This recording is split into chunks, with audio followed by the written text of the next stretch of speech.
গাজায় প্রায় 2 বছর ধরে চলমান সংঘাতকে ইতি তোলার উদ্দেশ্যে প্রদত্ত যুদ্ধবিরতির প্রস্তাবে আংশিক সাড়া দিয়েছে কর্তৃত্বাধীন হামাস।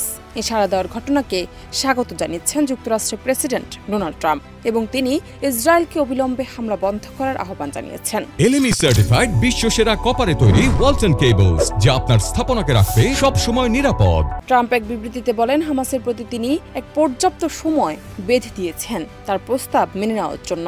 তিনি সতর্ক করে বলেন, নির্ধারিত সময়ের মধ্যে সাড়া না দিলে ভয়াবহ পরিস্থিতির মুখোমুখি হতে পারে। কয়েক ঘন্টা পর হামাস জানায় তারা জীবিত ও মৃত সকল ইসরায়েলি জিম্মিকে মুক্ত করতে প্রস্তুত, তবে প্রস্তাবের কিছু শর্ত নিয়ে আরও আলোচনা প্রয়োজন বলেও তারা জানিয়েছে।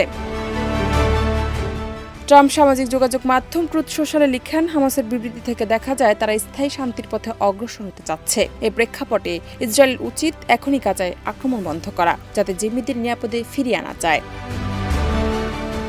ট্রাম্প বলেন যে কিছু ইস্যু এখনো চূড়ান্ত হয়নি এবং সেগুলো নিয়ে আলোচনা অব্যাহত আছে। তার লক্ষ্য কেবল গাজা নয়, পুরো মধ্যপ্রাচ্যে দীর্ঘমেয়াদী শান্তি প্রতিষ্ঠা করা। কিন্তু হামাস উল্লেখ করেন যে তারা বন্দি বিনিময়ে রাজি থাকলেও গাজার ভবিষ্যৎ প্রশাসন এবং ফিলিস্তিনিদের অধিকার সংক্রান্ত বিষয়গুলোতে আরও আলোচনা প্রয়োজন।